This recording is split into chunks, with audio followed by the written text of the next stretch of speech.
Mic operate ചെയ്യുന്നവരെ, video പകർത്തുന്നവരെ എല്ലാവരും ദൈവം അനുഗ്രഹിക്കട്ടെ. വായിച്ച തിരുവെടുത്ത് ഒന്നുകൂടെ വായിക്കാം. മറ്റ് കാര്യങ്ങൾ പറഞ്ഞ് സമയം കളയുന്നില്ല. സമീപവാസികളെയും എല്ലാവരും ദൈവം അനുഗ്രഹിക്കട്ടെ. വായിച്ച തിരുവെടുത്ത് ഒന്നുകൂടെ വായിക്കാം. അവൻ കോപിച്ചിട്ട് നിങ്ങൾ വഴിയിൽ വെച്ച് നശിക്കാതിരിപ്പാൻ പുത്രനെ ചുംബിപ്പീൻ. ആരാ എവിടെ നിന്നാ വായിക്കുന്നത്? നന്നായിട്ട് വായിക്കുന്നുണ്ട്. ദൈവം അനുഗ്രഹിക്കട്ടെ. പേരെന്തുവാ? മൈക്ക് കൂടെ പറ കേൾക്കാൻ. സുബി. ദൈവം അനുഗ്രഹിക്കട്ടെ. ഒന്നുകൂടെ വായിച്ചോ സുബി. അവൻ കോപിച്ചിട്ട് നിങ്ങൾ വഴിയിൽ വെച്ച് നശിക്കാതിരിപ്പാൻ പുത്രനെ ചുംബിപ്പീൻ. നമ്മുടെ കരവും ശബ്ദവും ഉയർത്തി ഒരിക്കൽ കൂടി ദൈവത്തിന്റെ മഹത്വം കൊടുക്കാം. ദിവ്യജനേശ്വര ഭവ്യഗുണാത്മക ദിവ്യജനേശ്വര ഭവ്യഗുണാത്മക ദിവ്യജനേശ്വര ഭവ്യഗുണാത്മക.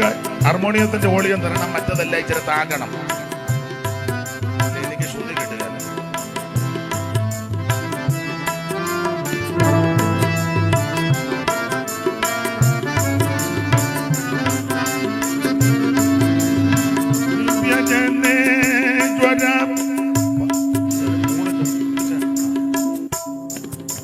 ദിവ്യജനേശ്വര ഭവ്യഗുണാത്മക ദിവ്യജനേശ്വര.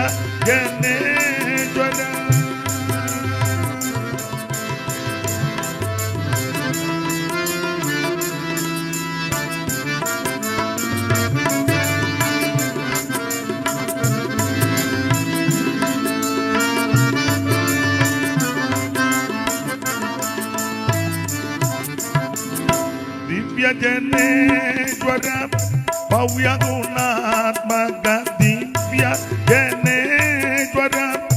ഭവ്യഗുണാത്മക ഭാഗ്യമൃതദായക തിരുപാദം ഗതിനായക തിരുപാദം ഗതിനായക.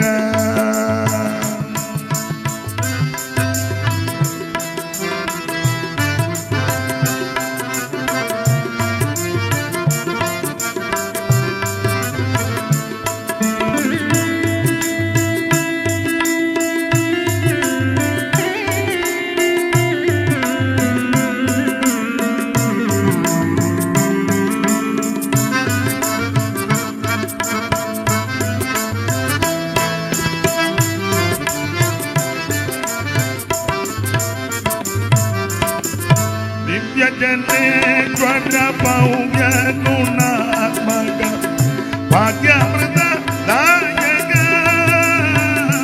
തിരുപാദം ഗതിനായക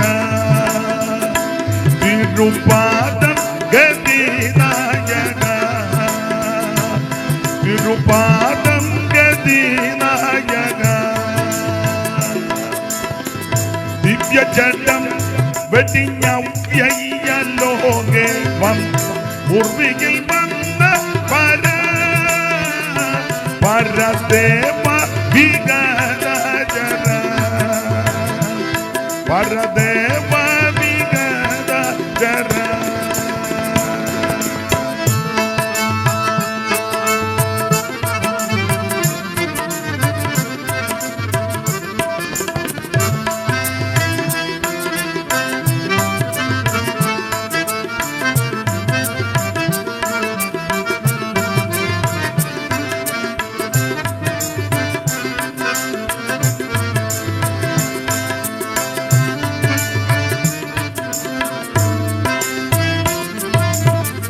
ദിവ്യജനം വെടിഞ്ഞൗലോകെ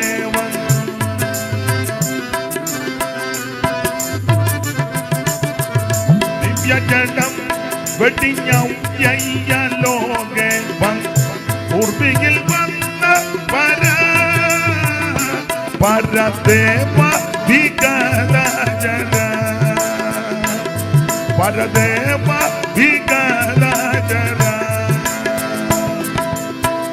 ദിവ്യജനേശ്വര ഭവ്യഗുണാത്മക ദിവ്യജനേശ്വര ഭവ്യഗുണാത്മക ജനേശ്വരം ഭവ്യഗുണാത്മക ദിവ്യ ജനേശ്വരം ഭവ്യഗുണാത്മക ഭാഗ്യമൃതദായക തിരുപാദം ഗതിനായക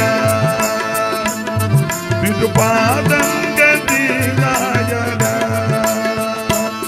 തിരുപാദം ഗതിനായക തിരുപാദം ഗതിനായക.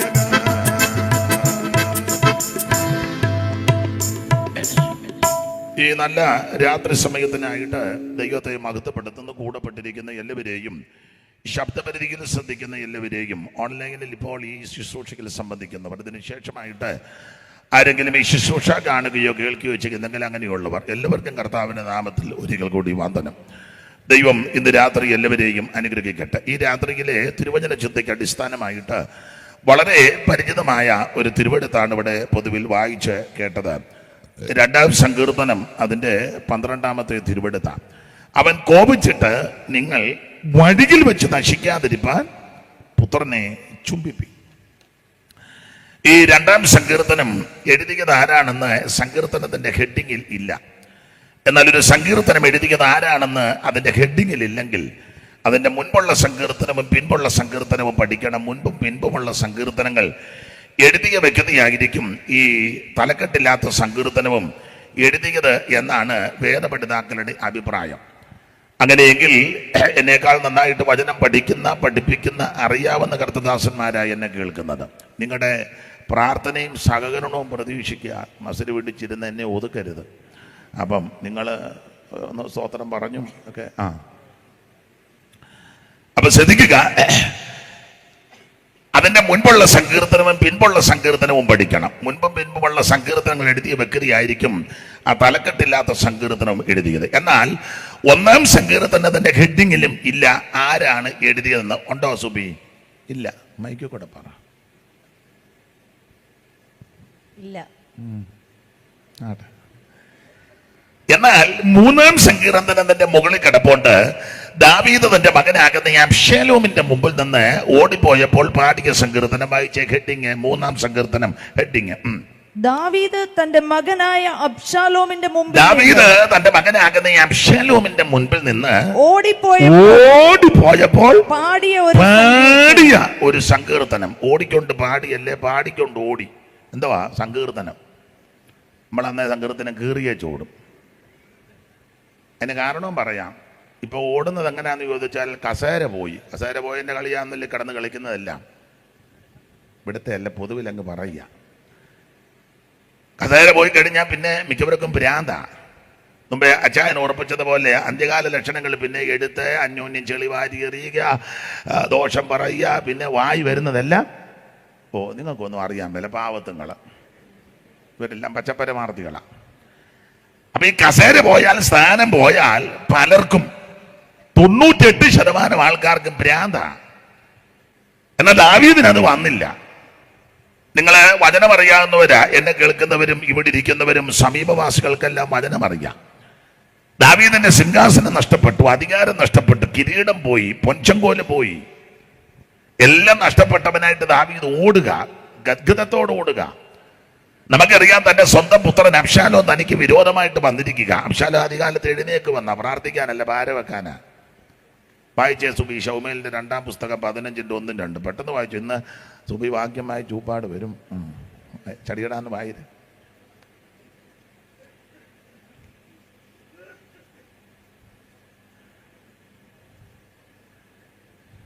ശമൂവേലിന്റെ 2-ാം പുസ്തകം 15:1. ചിലർ 2 ശൗമേല് 2 രാജ ശൗമേൽ 1 ഉള്ളു 2 പുസ്തകം എഴുതിയതാ. അതുകൊണ്ടാണ് ശൗമേലിന്റെ 2-ാം പുസ്തകം. അനന്തരം അബ്ശാലോം ഒരു രഥത്തെയും കുതിരകളെയും തന്റെ മുമ്പിൽ ഓടുവാൻ 50 അകമ്പടികളെയും സമ്പാദിച്ചു. അടുത്ത വാക്യം. അബ്ശാലോം അധികാലത്ത് എഴുന്നേക്കും. പ്രാർത്ഥിക്കാനല്ല, ഭാര വെക്കാനാ. അധികാലത്ത് എഴുന്നേക്കും, പക്ഷേ പ്രാർത്ഥിക്കത്തൊന്നുമില്ല. അധികാലത്ത് എഴുന്നേറ്റ് പ്രാർത്ഥിക്കുന്നതാണോ അടുത്തത്? പടിവാതിൽക്കൽ വഴിയരികെ അതാ പുള്ളിയുടെ പരിപാടി. പ്രാർത്ഥിക്കുകയായിരുന്നേ നല്ലതാ. ദാവീദ് ഒരിക്കൽ, അബ്ശാലോമിന്റെ പിതാവ് ദാവീദ് പറഞ്ഞു 63:1. പെട്ടെന്ന് വായിച്ചു, കാണാതങ്ങ് പറഞ്ഞു. എന്തിനാ വായിക്കുന്നേ? ഓ, ദൈവമേ നീ എന്റെ ദൈവം, ദൈവമേ നീ എന്റെ ദൈവം. അധികാലത്ത് ഞാൻ നിന്നെ അന്വേഷിക്കും. പിന്നെ വെള്ളമില്ലാതെ ഉണങ്ങി വരേണ്ട ദേശത്ത് എന്റെ ഉള്ളം നിനക്കായി ദാഹിക്കുന്നു. ഇതാ അപ്പന്റെ രീതി ഇതായിരുന്നു. സ്തോത്രം. 3:5 വായിച്ചേ. സങ്കീർത്തനം 3:5. ഇന്ന് പെട്ടെന്ന് വായിച്ചു. ഞാൻ കിടന്നുറങ്ങി, യഹോവ എന്നെ താങ്ങുകയാൽ ഉണർന്നുമിരിക്കുന്നു. ഇതൊക്കെയാ അപ്പന്റെ രീതി. രാവിലെ എഴുന്നേൽക്കുക, ദൈവത്തെ സ്തുതിക്കുക. ദൈവമേ നീ എന്റെ ദൈവം, അധികാലത്ത് ഞാൻ നിന്നെ. ആരോട് പറയാനാ? ഇത് നമ്മുടെ ആൾക്കാരും പലരുണ്ട്. രാവിലെ പ്രാർത്ഥിക്കത്തില്ല, മൊബൈലിന്റെ ശബ്ദം കേട്ടാ എഴുന്നേക്കുന്നേ. ഉടനെ തന്നെ പറഞ്ഞാട്ടെ, ഉടനെ പിന്നങ്ങ് പോവുക, പറഞ്ഞങ്ങ് പോവുക. ഒന്നേ റബ്ബർ തോട്ടത്തിലോട്ടോ ടെറസിന്റെ മണ്ടയിലോട്ടോ റോഡിലോട്ടോ പോവുക. രാവിലെ അതവിടെ വെച്ചേച്ച് മുട്ടയിലിരുന്ന് പ്രാർത്ഥിക്കണം. ഒരു പഴയ പാട്ടുണ്ട്, അറിയാവുന്നെങ്കിൽ ചേർന്ന് പാടിക്കുമോ? അത് ചേർന്ന് പാടണമെങ്കിൽ രാവിലെ പാടിയല്ലേ അറിയുള്ളൂ. അധികാലത്തു ജ്ഞാനത്തിൽ പടിവാതിൽ കേളുണർന്നും, അധികാലത്തു ജ്ഞാനത്തിൽ പടിവാതിൽ കേളുണർന്നും, മടിക്കാതെ ജീവമാർഗം പഠിച്ചും കൊള്ളുന്നോ തന്നെ. മടിക്കാതെ ജീവമാർഗം പഠിച്ചും കൊള്ളുന്നോ തന്നെ. ഞാൻ പലരെയും നോക്കി. രാവിലെ പാടിയെങ്കിലേ ഇത് നോക്കുകയുള്ളൂ. ഇപ്പൊ നിങ്ങൾ പറയാ ഞങ്ങൾ ആ പാട്ടല്ല. അത് നന്നായി, അപ്പൊ ആട്ടെ, സന്തോഷം. നമ്മൾ പാടുന്നത് മനമേ, അത് പാടുന്നത് 8:30. പക്ഷി അറബിക്കടൽ കഴിഞ്ഞു. ഇവിടെ അധികാലത്തു ജ്ഞാനത്തിൻ പടിവാതിലുണർന്നു, മടിക്കാതെ ജീവമാർഗം പഠിച്ചും കൊള്ളുന്നോൻ തന്നെ. മനമേ ഉണർന്നു സ്തുതിക്ക നിൻ ദൈവത്തെ നീ. മനമേ ഉണർന്നു സ്തുതിക്ക, മനമേ ഉണർന്നു സ്തുതിക്ക നിൻ ദൈവത്തെ നീ. സകല ദോഷങ്ങളെയും അകലെ മാറ്റി നിനക്ക്, സകല ദോഷങ്ങളെയും അകലെ മാറ്റി നിനക്ക്, പകലോറും പൂത്തു കൃപ മകനാൽ ചോരിയും നോന്നെ. മനമേ ഉണർന്നു സ്തുതിക്ക നിൻ ദൈവത്തെ നീ. മനമേ ഉണർന്നു സ്തുതിക്ക. അപ്പൊ ശ്രദ്ധിക്കുക, ദാവീദും ഭക്തന്മാരും എല്ലാം അധികാലത്ത് ദൈവത്തെ മഹത്വപ്പെടുത്തുക. അബ്ശാലോം അധികാലത്ത് എഴുന്നേറ്റ് ദൈവത്തെ മഹത്വപ്പെടുത്തുകയല്ല. ഒന്നുകൂടെ വായിച്ചു. അബ്ശാലോം അധികാലത്ത് എഴുന്നേറ്റ് പ്രാകാരത്തിൽ എഴുന്നേറ്റു പടിവാതിൽക്കൽ വഴിയരികെ നിൽക്കും. വടിവാലൊക്കെ പോയി നിൽക്കുക. പിന്നെ ആരെങ്കിലും വ്യവഹാരമുണ്ടായിട്ട്, ഇസ്രായേലിൽ ആർക്കെങ്കിലും വഴക്കോ പുക്കാറോ ഉണ്ടായെങ്കിൽ ഇവര് ദാവീദിനെ കാണാൻ വരും. പുള്ളിയാ രാജാവ്. രാജാവിന്റെ അടുക്കൽ വിസ്താരത്തിനായി വരുമ്പോൾ അബ്ശാലോം അവനെ വിളിച്ച്, അബ്ശാലോം അവനെ ചാക്കിട്ട് പിടിക്കും. നാടൻ ഭാഷ അതാണ്, ചാക്കിട്ട് അവനെ പിടിക്കും. എവിടെ എന്നാ രാജാവിനെ മോഹം കാണിക്കാന് ഇനി വരാൻ പറയും. എവിടാ വീട്? വീട് കിഴക്ക് പുറത്താ. കിഴക്ക് പുറമല്ലേ? അതുകൊണ്ടാ മര പറഞ്ഞല്ലേ കൂടിയിടുന്നത്. കിഴക്ക് പുറത്താ. പേരെന്നാ? പേര് തോമസ് ജോർജ്. അങ്ങനെ ഒരു പേരുണ്ട്, ക്ഷമിക്കണേ. ആട്ടെ. വീട്ടുപേര് കളിയിക്കല്. കളിക്കല് മിക്കവാറും ഇവിടെ കാണാൻ സാധ്യതയുണ്ട്. ആട്ടെ, എന്താ വിഷയം? എൻ്റെ അച്ഛാ ഇന്നതാക്കിയ വിഷയം. അച്ഛൻ പറഞ്ഞ കാര്യമെല്ലാം നേരും ന്യായവാ. അടുത്ത വാക്യം വായിര്. എങ്കിലും നിന്റെ കാര്യം കേൾപ്പാൻ രാജാവ് ആരെയും കൽപ്പിച്ചാക്കിയിട്ടില്ലല്ലോ എന്ന് പറഞ്ഞ 4-ാം വാക്യം വായിച്ചേ. അവനോട് അബ്ശാലോം എന്നാ പറഞ്ഞത്? വഴക്കും വ്യവഹാരമുള്ളവരെല്ലാം കൂടെ എന്റെ അടുക്ക് വന്നിട്ട് ഞാൻ അവർക്ക് ന്യായം തീർപ്പാൻ തക്കവണ്ണം ദേശത്ത് എന്നെ ന്യായാധിപതിയാക്കിയിരുന്നെങ്കിൽ കൊള്ളായിരുന്നെന്ന്. അപ്പൊ ചക്രവാക്കും മുഖസ്തുതിയൊക്കെ പറഞ്ഞ് ജനത്തെ എല്ലാം കൂടെ വശീകരിക്കാൻ തുടങ്ങി. അബ്ശാലോമേ, വശീകരണമാണ്. ഏദൻ തോട്ടത്തിൽ നടന്നത് അതാന്നല്ലോ. സർപ്പ ഉപായാത്താൽ ഹവ്വയെ ചതിച്ചു, വശീകരിക്കും. വേറെ പുസ്തകം നിങ്ങൾ പഠിച്ച് അവൻ അനേക ഭക്തന്മാരെ വശീകരിച്ചു. ദലീല ശിംശോനെ വശീകരിച്ചെന്ന. യഹോശാബാത്തിനെ വശീകരിക്കാനാ ആഗാബ് ഡിന്നർ ഒരുക്കിയത്. അപ്പൊ ചില ഡിന്നർ നിന്നെ വശീകരിക്കാനാ, ചില സ്നേഹം കാട്ടുന്നതും പറ്റിക്കൂടുന്നതൊക്കെ നിന്നെ വശീകരിക്കാനാ. അവൻ സൂത്രബുദ്ധിയോടെ നയരൂപേണെ അടുത്ത് വരുന്ന വശീകരിക്കാനാ. അതുകൊണ്ടാ പൗലോസ് കൊരിന്ത്യർ ലേഖനത്തിൽ പറഞ്ഞു, അവൻ സർപ്പ ഉപായത്താൽ ഹവ്വയെ വശീകരിച്ചതുപോലെ ചതിച്ചതുപോലെ നിങ്ങളുടെ ഹൃദയം കർത്താവിനുള്ള ഏകാഗ്രതയും ഭക്തിയും വിട്ട് വഷളായി പോകരുത്. ഇവിടെ അബ്ശാലോം വശീകരിക്കുക. ചക്കരവാക്കും മുഖസ്തുതിയൊക്കെ പറയുക, നീ പറഞ്ഞ കാര്യമല്ല നേരിനായോ, നിന്റെ കാര്യം കാക്കാൻ രാജാവിന് സമയമില്ലല്ലോ. എല്ലാവരും കൂടെ എന്റെ ഇടയ്ക്ക് വന്നിട്ട് എന്നെ ഇതിനാക്കുമായിരുന്നു, നല്ലതായിരുന്നു, ആയിക്കോട്ടെ. എന്നിട്ട് ആരെങ്കിലും ഇവനെ കാണാൻ വന്നാൽ കെട്ടിപ്പിടിച്ച് ഉമ്മ വെക്കും. 5-ാം വാക്യം, ആരെങ്കിലും അവനെ നമസ്കരിപ്പാൻ എടുത്തു ചെന്നാൽ അവൻ കൈ നീട്ടി അവനെ പിടിച്ച് ചുംബനം ചെയ്യും. കറുത്തതാണോ വെളുത്തതാണോ, കാശുണ്ടോ കാശിൽ, ഇതൊന്നും വിഷയമല്ല. വരിക, പിടിക്കുക, ഉമ്മ വെക്കുക. ആരാ വീഴാത്ത? വശീകരിക്കുക. എന്നിട്ട് 6-ാമത്തെ വാക്യത്തിന്റെ ഒടുവിൽ ഒരു പദമുണ്ട്, അങ്ങനെ അബ്ശാലോം ഇസ്രായേലിയരുടെ ഹൃദയം വശീകരിച്ചു കളഞ്ഞു. അങ്ങനെ ഇവൻ വശീകരിച്ചു. എങ്ങനെ? ചക്കരവാക്കും മുഖസ്തുതിയും കെട്ടിപ്പിടുത്തവും മുത്തമടിയിലും ഒക്കെ ആയിട്ട് ജനത്തെ വശീകരിച്ചു. 12-ാമത്തെ വാക്യത്തിന്റെ ഒടുവിലുണ്ട് ഇങ്ങനെ. വായിച്ചേ, ഇങ്ങനെ ജനം നിത്യം അബ്ശാലോമിന്റെ അടുക്കൽ വന്നു കൂടുക കൊണ്ട് കൂട്ടുകെട്ടിന് ബലവും വന്നു. ആ പ്രയോഗമൊക്കെ നിങ്ങൾ ശ്രദ്ധിച്ചേ. അങ്ങനെ ജനം അബ്ശാലോം വശീകരിച്ചു. ഇങ്ങനെ ജനവും ചെന്നു. അപ്പൊ അങ്ങനെ ഇങ്ങനെയൊക്കെ പോയാൽ കാര്യം ഒന്നും അറിയാൻ മേല. അങ്ങനെ ഇങ്ങനെയൊക്കെ പോയാൽ കസേര കിട്ടും, സൂത്രത്തിൽ വല്ലതുമൊക്കെ സമ്പാദിക്കാം. പക്ഷെ അങ്ങനെ ഇങ്ങനെയൊക്കെ പോണം, ഉപദേശത്തിനൊക്കെ അല്പം അയവ് വരുത്തണം. അങ്ങനെ ഇങ്ങനെയൊക്കെ, അങ്ങനെ ആണല്ലോ അപ്പോസ്തല പ്രവൃത്തിയും. ചിലർ അങ്ങനെയും ചിലർ ഇങ്ങനെ, അങ്ങനെയൊക്കെ പുസ്തകത്തിൽ വാക്യമുണ്ട്. അപ്പോൾ അങ്ങനെ വശീകരിച്ചു. ജനം ഇങ്ങനെ ചെല്ലുകയും ചെയ്തു. ചുരുക്കി പറഞ്ഞ നാളുകളുടെ അശ്രാന്ത പരിശ്രമത്താൽ ജനത്തെ ഇവന്റെ വരുതി കൊണ്ടുവന്നു. എന്നിട്ട് ഇവന് ദാവീദിന് വിരോധമായി തന്ത്രങ്ങൾ മെനഞ്ഞു. എന്റെ വിഷയം അതല്ലാത്തത് കൊണ്ട് അധികം വിവരിക്കുന്നില്ല. ജനത്തെ തന്റെ വരുതി കൊണ്ടുവന്നു. ചുരുക്കി പറഞ്ഞാൽ ദാവീദിനെ സ്ഥാനഭ്രഷ്ടനാക്കാൻ പദ്ധതി കിട്ടും. അങ്ങനെ ഹെബ്രോനിലെ യാഗത്തിന്റെ പേര് പറഞ്ഞു പോയി പെരുമ്പറ മുടക്കി വിളംബരം ചെയ്തു. അബ്ശാലോം ഹെബ്രോനിൽ രാജാവായി. ഈ വാർത്ത ദാവീദിന്റെ കാതിലെത്തി. ദാവീദ് പറഞ്ഞു, അബ്ശാലോം ഹെബ്രോനിൽ രാജാവായെങ്കിൽ അവൻ സൈന്യത്തെ കൂട്ടിക്കൊണ്ടുവന്ന് നമ്മെ വാളിന്റെ വായ്ത്തല കൊണ്ട് വെട്ടിക്കൊല്ലും. അതുകൊണ്ട് അബ്ശാലോമിന്റെ വാളിന്റെ വെട്ടേറ്റ് പെടഞ്ഞു മരിക്കുന്നതിലും ഭേദം കൊട്ടാരം വിട്ട് ഓടിപ്പോകാം. അങ്ങനെ സുപുത്രനാകുന്ന ഈ അബ്ശാലോമിനെ പിടിച്ച് ദാവീദ് കൊട്ടാരം വിട്ട് ഓടി. കൂടെ ഓടാൻ എല്ലാവരും ഒന്നും പോയില്ല. ക്ലേത്തരും ആകുന്ന കുറച്ച് പേര്. അബിയാഥാര് സാദോക്ക് പുരോഹിതന്മാരാ. അപ്പോൾ അവരോട് പറഞ്ഞു, നിങ്ങൾ ഇവിടെ നിൽക്കി, ഞാൻ ആയുസോടെ തിരിച്ചു വരികാനെ നമുക്കൊന്ന് യോഗം കൂടാ. അങ്ങനെ ദാവീദ് ഓടി കിദ്രോൻ തോട് കടന്നു. അത് കഴിഞ്ഞാൽ പിന്നെ ഒലിവുമലയാ. ആ കിദ്രോൻ തോട് കടന്ന് ഒലിവുമലയുടെ കയറ്റം കയറുക. ഇതാണ് കാൽവറിയിൽ നടന്നത്. നമ്മുടെ കർത്താവ് സ്വന്തമായതിലേക്ക് വന്ന് സ്വന്തമായവരോ കൈക്കൊണ്ടില്ല. ഒടുവിൽ കർത്താവും സ്തോത്രം പാടിയ ശേഷം ഒലിവുമലയ്ക്ക് പുറപ്പെട്ടെന്ന കിദ്രോൻ തോട് കടന്നു. കിദ്രോൻ തോട് കടന്ന് ഒലിവുമലയുടെ കയറ്റം കയറുക. ദാവീദ് വളരെ മനോദുഃഖത്തോടെ വേദന കണ്ട സ്വന്തം പുത്രനായി എതിരായിട്ട് വന്നിരിക്കുന്നത്.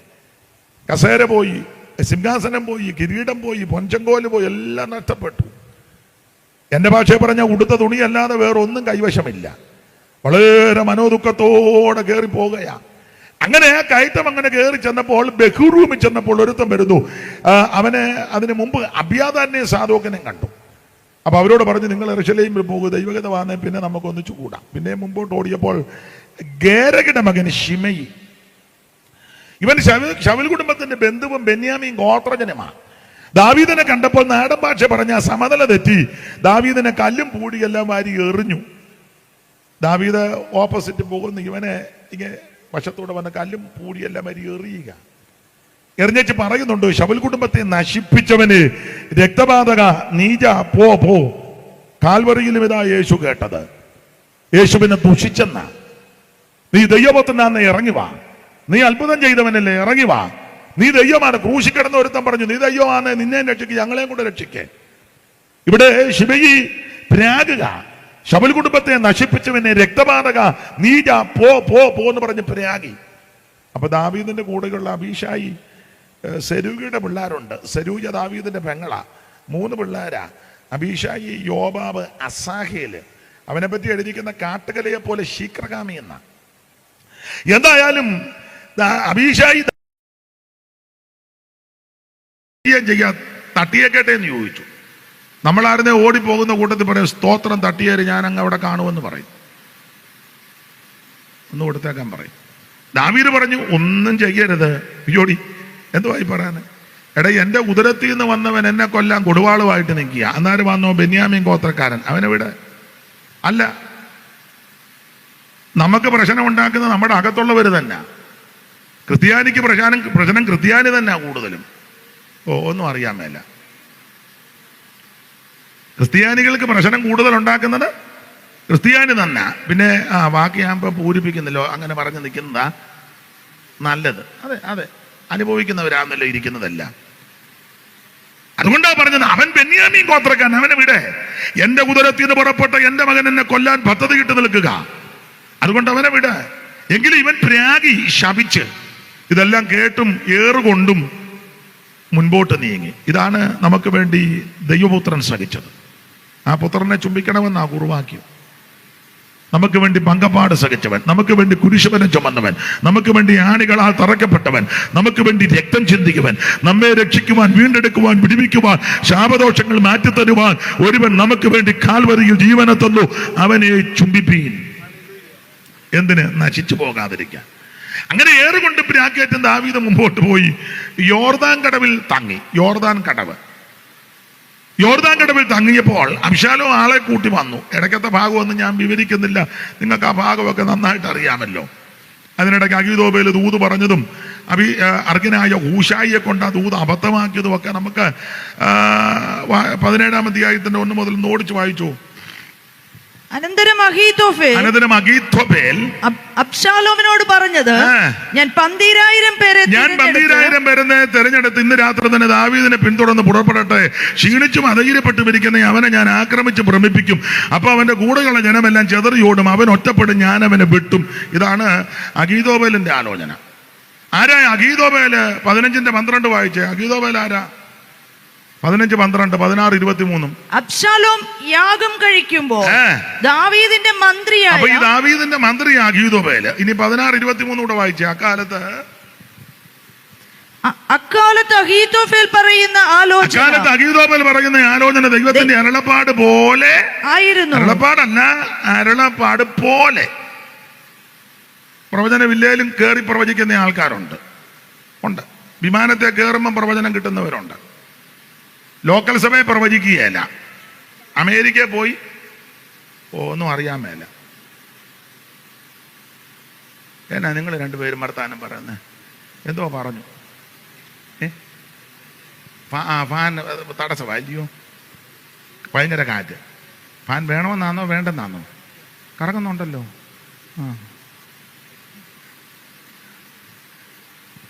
അപ്പൊ ശ്രദ്ധിച്ചേ, ആരായി അഹീതോബേല്? ഒന്ന് ദാവീദിന്റെ മന്ത്രിയാ.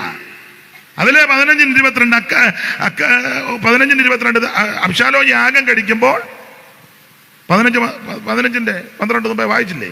അബ്ശാലോം യാഗം കഴിക്കുമ്പോൾ ദാവീദിന്റെ മന്ത്രി അഹീതോബേൽ ദാവീദിന്റെ മന്ത്രിയാ. മാത്രമാണോ 16-23 പ്രവാചകനാ, കുടുംബത്തിന്റെ ഉപദേഷ്ടാവാ. ദാവീദിനും അബ്ശാലോമിനും ഒക്കെ ആലോചന പറഞ്ഞു കൊടുക്കുന്ന അഹീതോബേല. അപ്പൊ ശ്രദ്ധിക്കുക, സ്വന്തം മന്ത്രിയും കുടുംബത്തിന്റെ ഉപദേഷ്ടാവായി ഇപ്പൊ നേരെ എതിരായിട്ട് വന്നേക്കുന്നത്.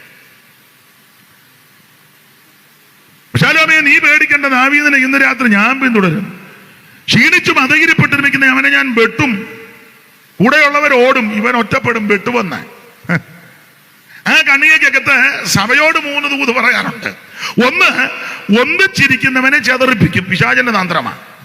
ഐക്യതയെ കെടുത്തുക. വീട്ടിലാന്നേലും സഭയിലാന്നേലും സെന്ററിലാന്നേലും മേഖലയിലാന്നേലും കേന്ദ്രത്തിലാന്നേലും എവിടാന്നേലും ഒന്നിച്ചു നിൽക്കുന്നതിനെ ഭിന്നിപ്പിക്കുക എന്നുള്ളത് ആ പിശാചിന്റെ തന്ത്രം. പക്ഷെ നമ്മുടെ ആൾക്കാർക്ക് ഇതൊന്നും പിടികിട്ടുന്നില്ല. പിടികിട്ടാടിയല്ല, എല്ലാം വലിയ അഗ്രഗണ്യന്മാരാ. പക്ഷെ പിശാചിന്റെ കൂടെ അങ്ങ് കയറുക. അല്ലെ, അറിയാൻ മേലായിട്ടാണ് ഉള്ള തിയോളജിയുടെ മുഴുവൻ വശവും പഠിച്ചു വെച്ചിരിക്കുക. പിശാചിന്റെ ഏറ്റവും വലിയ തന്ത്രമാണ് ഒന്നിച്ചു നിൽക്കുന്നതിനെ ഭിന്നിപ്പിക്കുക. 2, പിന്തുടരും. 3, അഭിഷിക്തനെ വെട്ടുക. ഇതാണ് അഹീതോബേലിന്റെ ആലോചന. 1 ഭിന്നിപ്പിക്കുക, 2 പിന്തുടരുക, 3 വെട്ടുക. വെട്ടിക്കൊല്ലുവന്ന്.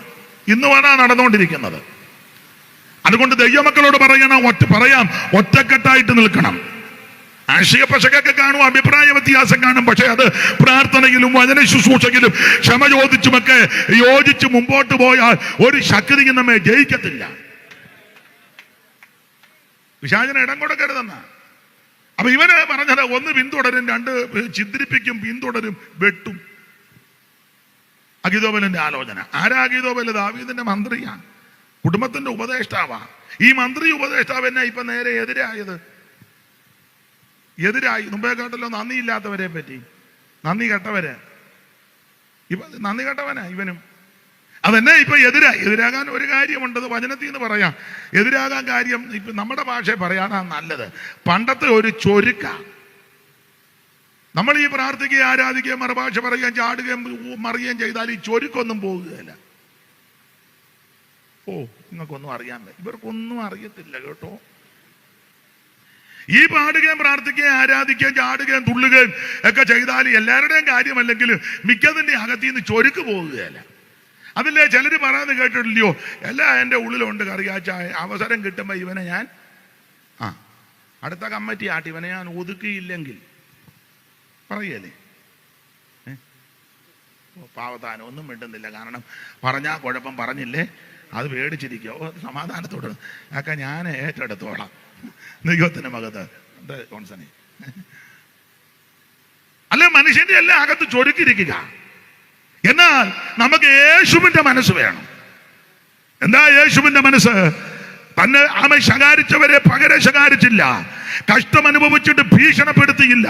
പിന്നെയോ ന്യായമായി വിധിക്കുന്നവന്റെ കരങ്ങളിൽ മുഴുവൻ കാര്യവും പരമേൽപ്പിച്ച പരമ വിശുദ്ധന ക്രിസ്തു. ഈ ഒരു സ്വഭാവം എനിക്ക് നിങ്ങൾക്ക് ഈ കൺവെൻഷൻ കഴിയുമ്പോൾ അത് ഉണ്ടാകണം. അല്ല എല്ലാവരും കൺവെൻഷൻ നടത്തി, കടപ്പുകാരന്മാരും കൺവെൻഷൻ നടത്തി, ആ കൊള്ളായിരുന്നു, ഉടനെ അഭിപ്രായം പറഞ്ഞു, ലൈറ്റ് നല്ലതായിരുന്നു, നല്ല വെട്ടവും വിളിച്ചോ ഉണ്ടായിരുന്നു, പത്തനാപുരംകാരെ പാടാനും വിളിച്ചു, എന്തോ പാട്ടായിരുന്നു.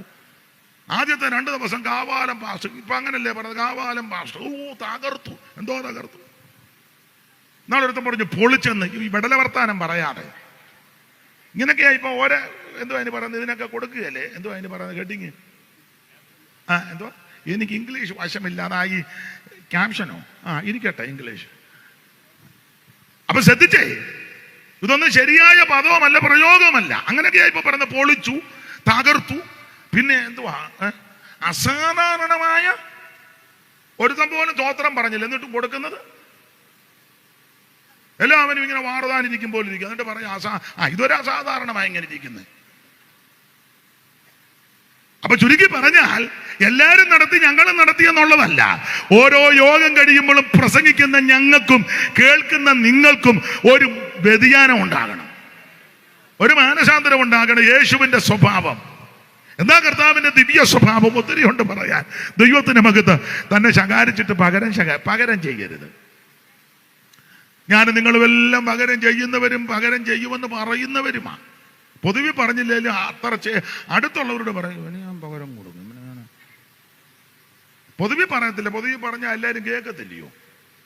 അതൊക്കെ ഇവനെ ഞാൻ ഒതുക്കും, ഈ പ്രാവശ്യം ഇവൻ ഇല്ലേ. നമ്മളെല്ലാം പകരം ചെയ്യുന്നവരാ, പാടില്ല. യേശുക്രിസ്തു നമുക്ക് തന്ന മാതൃക, പകരം തന്നെ ശകാരിച്ചിട്ട് പകരം ശകാരിച്ചില്ല. കഷ്ടം അനുഭവിച്ചിട്ട് ഭീഷണം എന്ന് പറഞ്ഞാൽ അവിടുത്തെ കഷ്ടപ്പെടുത്തി ആരെയും ഭീഷണിപ്പെടുത്തിയില്ല. അടിച്ചവരും ഉപദ്രവിച്ചവരും മുതുക് ഉടവജാല പോലെ നീളത്തിൽ കീറത്തക്ക വിധത്തിൽ ആ ചാട്ടവാറ ചൊടറ്റി അടിച്ച് പറിക്കുമ്പോൾ പച്ചമാംസം ആ തിരുശരീരത്തിൽ നിന്ന് പറഞ്ഞു മാറുമ്പോഴും അടിച്ചവരെ ആരെയും യേശു ഭീഷണിപ്പെടുത്തിയില്ല. ഇല്ല. ഞാൻ നിങ്ങൾ വരുന്നേ പോലെ അടിച്ചോടാന്ന് ഞാൻ നോട്ട് ചെയ്തിട്ടുണ്ട്, 3ന്റെ അന്ന് ഉയർത്ത് വരട്ടെ, ഇതിനൊക്കെ ഞാൻ വെച്ചിട്ടുണ്ട്. ഇതൊക്കെയാണ് നമ്മൾ പറയുന്നത്. ഇപ്പൊ അങ്ങനെയല്ലേ ഓരോരുത്തർക്ക് സ്ഥാനമൊക്കെ കിട്ടുമ്പോൾ, ജോർജ് കുട്ടി എൻ്റെ കൂടെ നിന്നോണം, ഞാൻ കയറി കഴിഞ്ഞാൽ നിന്നെ സെൻട്രൽ പാസ്റ്റർ ആക്കും. അങ്ങനെയൊക്കെ ആക്കിയവരുമുണ്ട്, ആക്കാത്തതിന് പ്രശ്നം ഉണ്ടാക്കിയ സ്ഥലങ്ങളും ഉണ്ട്. ഇതൊക്കെയാണ് നടക്കുന്നത്. അല്ലെ ഇന്ന സ്ഥാനത്താക്കാം, ഇല്ല എന്നോട് കൂടെ നിന്നാ മതി, ഇതൊക്കെയാ വാഗ്ദാനങ്ങൾ കൊടുക്കുന്നത്. പക്ഷെ യേശുവിന്റെ സ്വഭാവം അതല്ല. തന്നെ ഉപദ്രവിച്ചവരെ, ആക്ഷേപിച്ചവരെ, പഠിച്ചവരെ, ദുഷിച്ചവരെ ഒന്നും തിരിച്ച് ഭീഷണിപ്പെടുത്തിയില്ല. മാത്രമാണ് ഉയർത്തിട്ട് പോലും തന്നെ അടിച്ചവന്റെ മുമ്പ് യേശു ചെന്നില്ല. ഇല്ല, ചെന്നാൽ അവൻ പേടിക്കുകയല്ലേ. നമ്മളാണ് ഉയർത്താൽ ആദ്യം ചെല്ലുന്നത് പീലാത്തോസിന്റെ പാലസിന്റെ വാതൊക്കെ കറുത്ത ഗ്ലാസ് ഇട്ട കാറയല്ലേ, അവിടെ ചെന്ന് കീ നോണടിക്കും. പീലാത്തോസ് നോക്കുമ്പോൾ അയ്യോ ഞാൻ അവൻ അറ്റാക്ക് വന്ന് താഴെ വീഴും. നമ്മളൊന്നും മിണ്ടത്തില്ല, ഇങ്ങനെ വണ്ടിക്കകത്തൊരു സ്തോത്രം പറഞ്ഞുകൊണ്ടിരിക്കും. സ്തോത്രം. പീലാത്തോസ് എങ്ങാനും കണ്ടാൽ താഴെ വീഴുകയല്ലേ. യേശു അങ്ങനെ പോലും ചെന്നില്ല. പ്രത്യക്ഷപ്പെട്ടതും തൻ്റെ അരമ ശിഷ്യന്മാർക്കാണ്. ദൈവത്തിന് മഹത്വം. അതാ യേശുവിന്റെ ദിവ്യ സ്വഭാവം. ഗെത്സമനെ വധിച്ച് പിടിക്കാൻ വന്നപ്പോൾ ആ കൂടെയുള്ളൊരു മഹാപുരോഹിതന്റെ ദാസന്റെ കാത് വെട്ടി താഴെ കിട്ട്. കാത് വെട്ടിയപ്പോൾ അവൻ വേദന കൊണ്ട് പെടയ്യ. യേശു മനോവേദനയില്ല. കാരണം ഗെത്സമനയിലെ പ്രാർത്ഥനയെ പറ്റി ഇങ്ങനെ അടിച്ചിരിക്കുന്നത് പ്രാണവേദനയിലായെന്ന. അതെ ഇല്ലേ? ഒരു പാട്ടിന്റെ വരി ഒന്ന് പാടാമോ? എനിക്ക് എടുത്ത് പാടാനൊക്കെ. അതാ കേൾക്കുന്നു ഞാൻ ഗെത്സമന തോട്ടത്തിലെ പാപിയെനിക്കായി കൊന്തലറിടുന്ന പ്രിയന്റെ ശബ്ദം. പാപിയെനിക്കായി കൊന്തലറിടുന്ന പ്രിയന്റെ ശബ്ദം. അതാ കേൾക്കുന്നു ഗെത്സമന തോട്ടത്തിലെ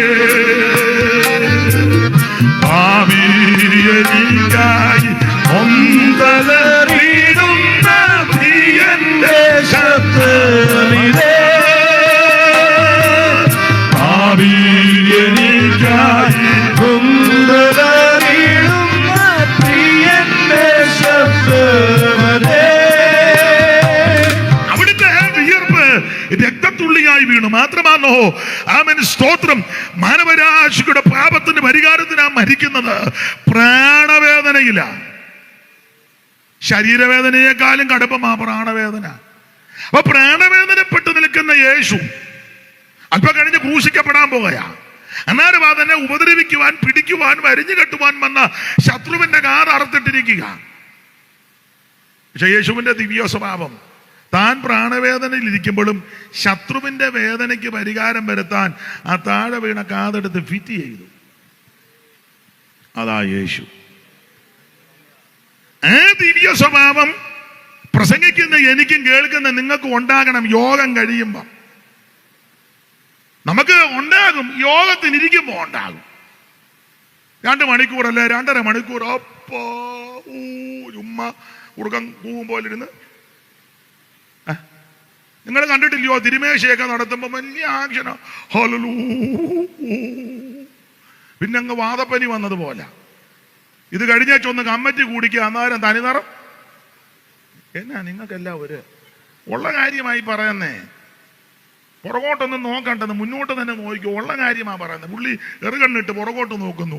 ഒന്നും നോക്കണ്ട, ഇതൊരു ഉള്ള കാര്യമായി പറയുന്നേ. പ്രസംഗിക്കുന്ന എനിക്കും കേൾക്കുന്ന നിങ്ങൾക്കും യേശുവിന്റെ സ്വഭാവം ഉണ്ടായിരിക്കണം. ഓരോ യോഗം കഴിയുമ്പോഴും, ഓരോ കൺവെൻഷന് പ്രസംഗിച്ച് കഴിയുമ്പോഴും എനിക്കും രൂപാന്തരം ഉണ്ടാകണം. ഓരോ കൺവെൻഷനെ സംബന്ധിച്ച് നിങ്ങൾക്കും വ്യത്യാസം വരണം. അങ്ങനെയെങ്കിൽ യോഗം വിജയിച്ചു. അതാ യോഗത്തിന്റെ വിജയം. അല്ലാതെ ആള് കണ്ടമാനം വന്നിറങ്ങിയോ, വണ്ടി കൂടി ബ്ലോക്കായി, അവസാനം സ്വോത്രം ഭക്ഷണം തികഞ്ഞില്ല, യോഗം വിജയമായിരുന്നു. അതാണ് വിജയം. വന്നവർക്കെല്ലാം, പ്രസംഗിച്ചവർക്കും വന്നവർക്കും പാട്ടുകാർക്കും മൈക്ക് ഓപ്പറേറ്റ് ചെയ്തവർക്കും വീഡിയോ എടുത്തവർക്കും സകലർക്കും പ്രസംഗിച്ചവർക്കും ഒക്കെ സ്വഭാവത്തിന് ഓരോ യോഗം കഴിയുമ്പോൾ മാറ്റം വരുന്നുണ്ടെങ്കിൽ നമ്മുടെ യോഗം വിജയിച്ചു. യേശുക്രിസ്തുവിന്റെ ദിവ്യ സ്വഭാവം.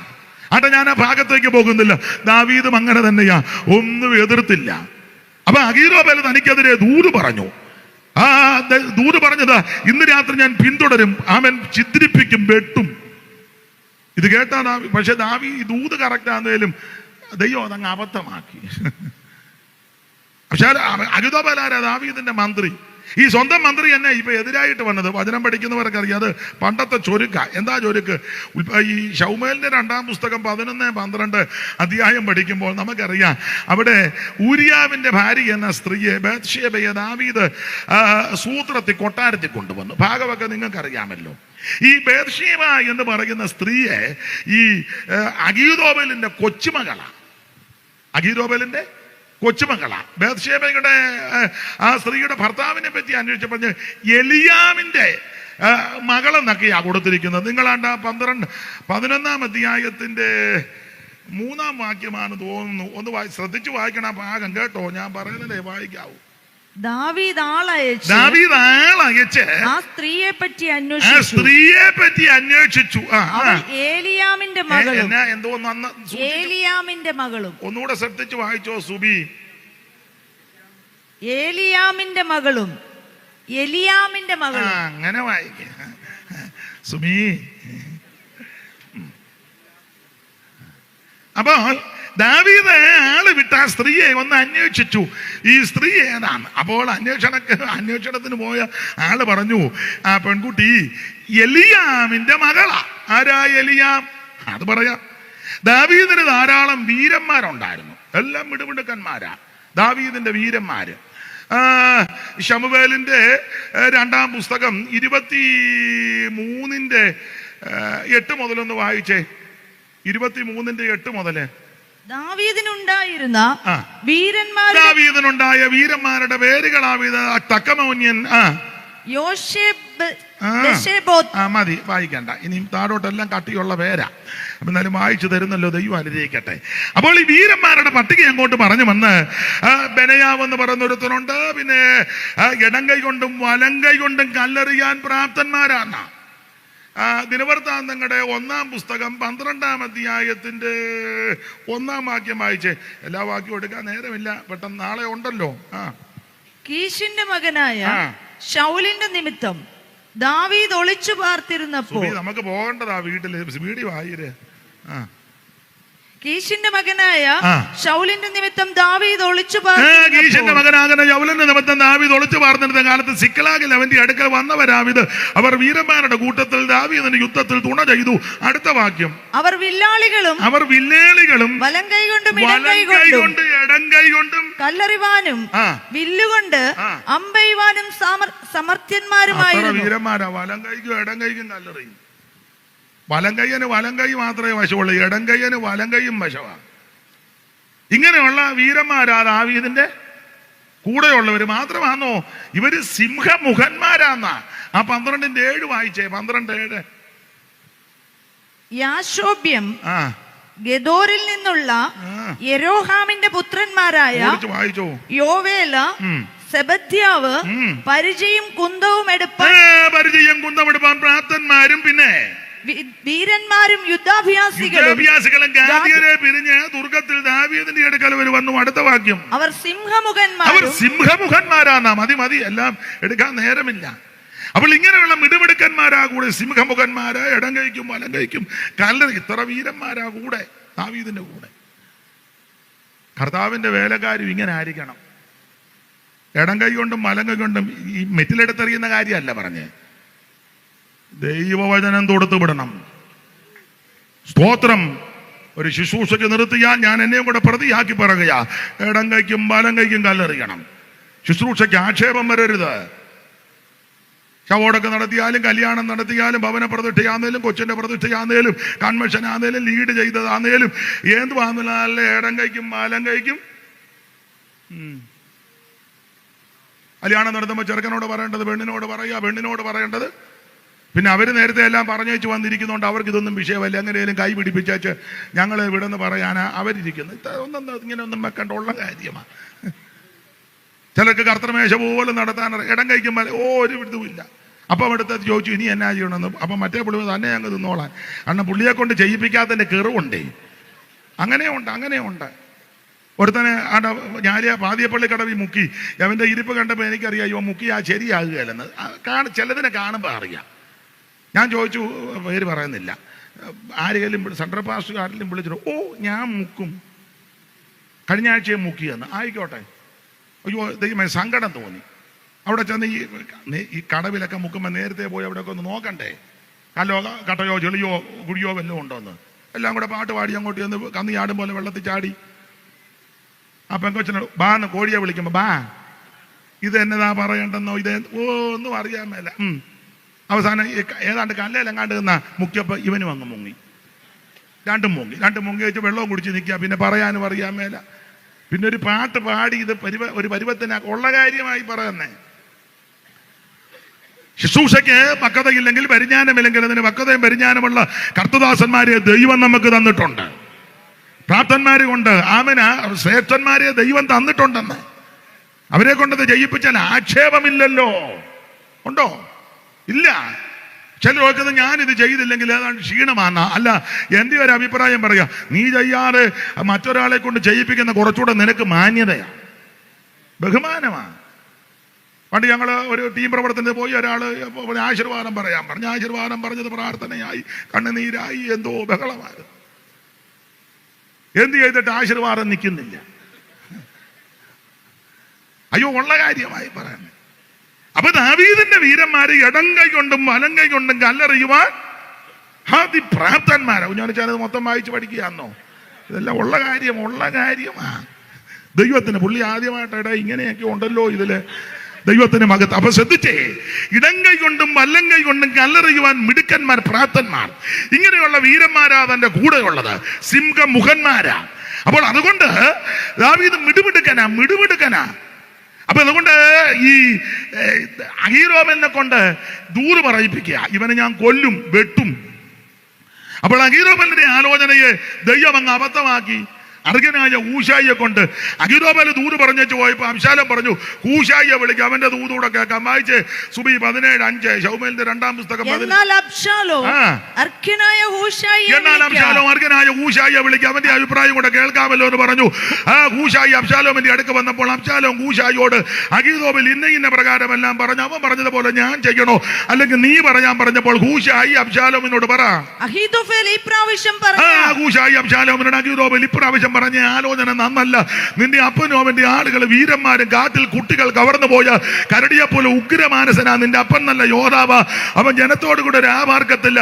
അവൻ ഇപ്പോൾ വല്ല ഗുഹയിലോ മറ്റു വല്ല സ്ഥലത്തോ ഒളിച്ചിരിക്കും. അതുകൊണ്ട് ആരംഭത്തിക്കൽ തന്നെ ഇവര് ചിലർ പട്ടുപോയാൽ അബ്ശാലോമിന്റെ പക്ഷക്കാരി മഹാസംഹാരമുണ്ടാകുന്ന ഇസ്രായേൽ മക്കളെല്ലാം കൂടെ അറിയും. അപ്പോൾ സിംഹകൃതിയുള്ള ശൂരനും കൂടെ ആ ശേഷം ഉരുകിപ്പോകും. സുബി പിണങ്ങരുത്, ഞാൻ സമയം പോയത് കൊണ്ട് ഞാനങ്ങ് പറഞ്ഞതേ ഉള്ളൂ. അല്ലെ സഹോദരി ഓർക്കും, വലിയ കാര്യത്തിൽ മൈക്കും തന്നെ എന്നെ ഇരുത്തി അയാൾ തന്നെയല്ല അങ്ങ് അങ്ങനെ ചിന്തിക്കരുത്. നാളെ ഇഷ്ടം പോലെ വാക്യം ഞാൻ തരാം വായിക്കാൻ. ഇന്നിപ്പോ സമയം പോയത് കൊണ്ടാ. പിണക്കമൊന്നുമില്ലല്ലോ. ദൈവം അനുഗ്രഹിക്കട്ടെ. ദൈവത്തിന് മഹത്വം. സമയത്തെയും കൂടെ കണക്കിലെടുത്താം. അപ്പൊ ശ്രദ്ധിക്കുക, ഇങ്ങനെ തന്ത്രങ്ങൾ മെനഞ്ഞ് തന്നെ തകർക്കാൻ നോക്കുക. അഹീതോഫേലിന്റെ ആലോചനയെ അബദ്ധമാക്കി ഇങ്ങനെ ദാവീദ് പേടിച്ചോടി ഓടി യോർദാൻ കടവിൽ തങ്ങുക. എന്തിനേറെ, യോർദാൻ കടവിൽ തങ്ങിയപ്പോൾ അർഹനായ ഊശായെ കൊണ്ട് അഹീതോഫേലിന്റെ ആലോചനയെ അബദ്ധമാക്കി. ആലോചന മാത്രമാണോ അബദ്ധമാക്കിയത്? അവനെയും കൂടെ ഒതുക്കി ദൈവം. 17:23 പെട്ടെന്ന് വായിര്. എന്നാൽ അഹീതോഫേൽ തന്റെ ആലോചന നടന്നില്ലെന്ന് കണ്ടപ്പോൾ കഴുതപ്പുറത്ത് കയറി തന്റെ പട്ടണത്തിൽ വീട്ടിൽ ചെന്ന് വീട്ടുകാര്യം ക്രമപ്പെടുത്തിയ ശേഷം കെട്ടിഞ്ഞാന്ന് മരിച്ചു. കെട്ടിഞ്ഞാന്ന് എങ്ങനെയാകണം? എങ്ങനെ? എല്ലാം ക്രമപ്പെടുത്തിയേച്ച് യാഗാന പെണ്ണം കുഞ്ഞമ്മ ആധാരം ഇന്നെടുത്തിരിപ്പുണ്ട്, എൻ്റെ പാസ്ബുക്ക് ഇതാണ്, ATM കാർഡ് ഇന്നത്, എല്ലാം അങ്ങനെ ചെയ്യാവൂ. അല്ല ചുമ്മാ അങ്ങ് കയറുമായിട്ട് പോയി പ്ലാവയിലോട്ട് കയറുകയല്ല. അയ്യോ, വേദപുസ്തകത്തിൽ എല്ലാത്തിനും വചനമുണ്ടെന്ന്. തൂക്കിച്ചാകാൻ വരെ. പക്ഷെ ഒരു കാര്യം, തൂക്കിച്ചാത്താൻ നീ സ്വർഗത്തിൽ പോകുകയല്ല, നീ നരകത്തിൽ പോവാ. നിന്റെ ആത്മാവിനെ നശിപ്പിക്കുക. ആത്മഹത്യ പരിഹാരമല്ല കേട്ടോ, പരിഹാരം യേശുവിലുണ്ട്. അല്ലാതെ ഇടയ്ക്ക് കയറി പറയണമല്ലോ. ദൈവത്തിന് മഹത്വം. ആത്മഹത്യ പരിഹാരമല്ല, വിഷം കഴിക്കുന്ന പരിഹാരമല്ല, സ്നേഹിത മദ്യമല്ല പരിഹാരം, അവൻ ലോകത്തിന്റെ മോഹമല്ല പരിഹാരം നസറയനാകുന്ന യേശു ക്രിസ്തുവിലുണ്ട്. മറ്റൊരു തനലും രക്ഷയില്ല. യേശു ക്രിസ്തു മാത്രമാ രക്ഷകൻ. ഇന്ന് രാത്രിയെ രക്ഷകൻ ഇവിടെ വന്നിട്ടുണ്ട്. ജീവിതത്തിന്റെ പ്രാരാബ്ധത്തിൽ പലവിധ വിഷമസന്ധികളിൽ അവൻ നാടുവിടുന്നതോ ആത്മഹത്യ ചെയ്യുന്ന പരിഹാരമല്ല. അവൻ ഇന്ന് രാത്രി പരിഹാരം യേശുവിലുണ്ട്. അഭിഷേകത്തിന് വിരോധമായി ഇവൻ ദൂത് പറഞ്ഞു, ദൂതും അബദ്ധമാക്കി ഇവനെ അങ്ങ് ഒതുക്കി. അങ്ങനെ ദാവീദ് യോർദാൻ കടവിൽ തന്നു. ഒടുവിൽ അഹീമാസിന്റെ യോനാഥാന്റെ ആലോചനയാൽ യോർദാൻ കടവ് കടന്ന് മഹനയീമിൽ ചെന്നു. മഹനയീമിൽ ചെന്നപ്പോൾ അവിടെ 3 പേര് ഭക്ഷണം കൊടുത്തു. അതുകൂടെ വായിച്ച് ആ ഭാഗം അങ്ങ് നിർത്താം. ശമൂവേലിന്റെ 2-ാം പുസ്തകം 17-ാം അധ്യായത്തിന്റെ 27. ദാവീദ് മഹനയീമിൽ എത്തിയപ്പോൾ അമ്മോന്യരുടെ രബ്ബായിൽ നിന്ന് നാഹാഷിന്റെ മകൻ ശോബി ലോദേബാരിൽ നിന്ന് അമ്മിയേലിന്റെ മകൻ മാക്കീർ രോഗേലീമിൽ നിന്ന് ഗിലെയാദ്യൻ രോഗേലിൽ വെച്ച ചെറിയ വരയുണ്ടല്ലയോ? വായിച്ചോ ശരിയാണ്, നന്നായിട്ട് വായിക്കുന്നുണ്ട്, തെറ്റുന്നൊന്നുമില്ല. തെറ്റിയിട്ട് പറഞ്ഞതല്ല, ഞാനങ്ങ് പറഞ്ഞതേ ഉള്ളൂ. വായിച്ചോ. ഗിലെയാദ്യൻ ബർസില്ലായി എന്നിവർ കിടക്കകളും കിണ്ണങ്ങളും മൺപാത്രങ്ങളും ദാവീദിന് കൂടെയുള്ള ജനത്തിനും ഭക്ഷിപ്പാൻ കോതമ്പ്, യവം, മാവ്, മലർ, അമരയ്ക്ക, പയർ, പരിപ്പ്, തേൻ, വെണ്ണ, ആട്, പശുവിൻ പാൽക്കട്ട എന്നിവയും കൊണ്ടുവന്നു. അപ്പോൾ ദാവീദ് മഹനീമിലെത്തിയപ്പോൾ അമ്മോന്യരുടെ രബ്ബയിൽ നിന്ന് നാഗാശിന്റെ മകൻ ശോബി, ലോഥേമാനിൽ അമ്മിയേലിന്റെ മകൻ മാഗിർ, രൊഗേലീമിൽ നിന്ന് ഗിലെയാദിനായ ബർസില്ലായി 3 പേര്, ശോബി, മാഗിർ, ബർസില്ലായി എന്നിവർ കിടക്കകളും കിണ്ണങ്ങളും മൺപാത്രങ്ങളും ദാവീദിനും കൂടെയുള്ള ജനത്തിനും ഭക്ഷിപ്പാൻ കോതമ്പ്, യവം, മാവ്, മലര്, അമരയ്ക്ക, പയറ്, പരിപ്പ്, തേൻ, വെണ്ണ, ആട്, പശുവിൻ പാൽക്കട്ട എന്നിവയും കൊണ്ടുവന്നു. ജനം മരുഭൂമിയിൽ വിശന്നും ദാഹിച്ചും ഇരിക്കുമല്ലോ എന്ന് അവര് പറഞ്ഞു. അപ്പൊ ചുരുക്കി പറഞ്ഞാൽ ഞാൻ സൂചിപ്പിച്ചു വന്നത്, ഇങ്ങനെ അബ്ശാലോമിനെ പേടിച്ച് ഓടിപ്പോയപ്പോൾ പാടിയ സങ്കീർത്തനമാണ് 3. ആമേൻ, സ്തോത്രം. 2 ഇതെല്ലാം ഓടിയപ്പോ പാടിയതാ. 3-ാം സങ്കീർത്തനവും 4-ാം സങ്കീർത്തനമൊക്കെ ഓടിപ്പോയപ്പോ. ഇനി സങ്കീർത്തനം 3-ന്റെ ഹെഡിങ് ഒന്നുകൂടെ വായിച്ചോ സുബി. ദാവീദ് തന്റെ മകനായ അബ്ശാലോമിന്റെ മുമ്പിൽ നിന്ന് ഓടിപ്പോയപ്പോൾ പാടിയ ഒരു സങ്കീർത്തനം എന്ന് പറഞ്ഞാൽ എല്ലാം നഷ്ടപ്പെട്ടവനായി, കിരീടം നഷ്ടപ്പെട്ടവനായി, പൊൻചൊങ്കോൽ നഷ്ടപ്പെട്ടവനായി, അവൻ കൊട്ടാരം വിട്ട് സകലതും നഷ്ടപ്പെട്ട് ഓടുക. സ്വന്തം മകൻ തനിക്കെതിരെ മന്ത്രി വിരോധമായി വന്നു. ശിമയി പ്രാകാൻ തുടങ്ങി, ശപിക്കാൻ തുടങ്ങി, കസേര നഷ്ടപ്പെട്ടു. പക്ഷെ അങ്ങനെല്ല നഷ്ടപ്പെട്ടപ്പോൾ എന്റെ ഭാഷ പറയാ, പാട്ടും പ്രാർത്ഥനയും കുറഞ്ഞില്ല, പാട്ടും പ്രാർത്ഥനയും നിന്നില്ല. ആ 3-ാം സങ്കീർത്തനം രാവിലെ പാടിയതും 4-ാം സങ്കീർത്തനം രാത്രി പാടിയതാ. 3-ന്റെ 5 മുമ്പേ വായിച്ചതാ, ഒന്നുകൂടെ വായിര്. 3-ന്റെ 5. ഞാൻ കിടന്നുറങ്ങി യഹോവ എന്നെ താങ്ങുകയാൽ ഉണർന്നുമിരിക്കുന്നു. അപ്പൊ ഇത് രാവിലെ പാടിയതാ. ഇനി 4-ന്റെ ഒടുവിൽ വായിച്ചേ, ഞാൻ സമാധാനത്തോടെ കിടന്നുറങ്ങും. ഉറങ്ങുവന്ന. അപ്പൊ ഉറങ്ങിയില്ല, ഉറങ്ങാൻ പോവുക. സമാധാനത്തോടെ കിടന്ന് ഉറങ്ങും. നീയല്ലോ യഹോവ എന്നെ നിർഭയം. അപ്പൊ അങ്ങനെ പഠിക്കുമ്പോൾ 3-ാം സങ്കീർത്തനം രാവിലെ പാടിയതും 4-ാം സങ്കീർത്തനം രാത്രി പാടി. എപ്പോൾ? ഓടിപ്പോയപ്പം. ഒന്നുമില്ല, കഴിക്കാൻ ഭക്ഷണമില്ല, കിടക്കാൻ ഇടമില്ല, മെത്തയൊന്നുമില്ല, ഭൗതിക വസ്തുക്കൾ ഒന്നുമില്ല. എല്ലാം നഷ്ടപ്പെട്ടവനായി പോയിട്ടും പാട്ടും പ്രാർത്ഥനയും കുറഞ്ഞില്ല. ഞാൻ ബന്ധിക്കോസുകാരോട് പറയാ, നിന്റെ കുടുംബത്തിനകത്തെ രാവിലെ പ്രാർത്ഥനയും സന്ധ്യാപ്രാർത്ഥനയും മുടങ്ങരുത്. ഇത് നല്ല പൂണന്റെ തീറ്റി നിന്ന് വെച്ച് പാടുകയില്ല, പ്രാർത്ഥിക്കുകയില്ല, ഓത്രവും പറയുകയില്ല. പിന്നെ എല്ലാം കട്ടിലെ കയറി ഷൂഷു വെപ്പ, പാമ്പ് ചീറ്റും പോലെ. എല്ലാവരുടെയും കാര്യമല്ല കേട്ടോ. ചിലര് സന്ധ്യക്കൊക്കെ പ്രാർത്ഥിക്കും ദൈവത്തെ ബോധിപ്പിക്കാനാ. അല്ല, മൊബൈലിൽ നോക്കി, അതും നോക്കി, ഇതും നോക്കി. യോഗ ഇല്ലാത്ത ദിവസത്തെ കാര്യമായി പറയാനേ. സകല കേസ് കഴിഞ്ഞ അവസാനം അച്ചായൻ ചോദിക്കും, പ്രാർത്ഥിക്കാം. പ്രാർത്ഥനയെന്ന് പോലും പറയത്തില്ല, പ്രാർത്ഥിക്കാം. ബാ എല്ലാരും ബാ ഉടനെ തള്ള തുടങ്ങിക്കോ. ഉടനെ അച്ചായൻ കസാലിൽ ഇങ്ങനെ കിടക്കുക. ബാ. അവനെന്തിയേ? ആര്? ബ്ലസൻ. അവനെ വിളിക്കുക. അവൻ അവിടെ മിക്ക വീട്ടിലും ഇങ്ങനെ, ബ്ലസനെ വിളിച്ചാലേ നിങ്ങൾക്ക് പ്രാർത്ഥന വരുമോ? എന്നാ ബ്ലസിയെ വിളിക്കും.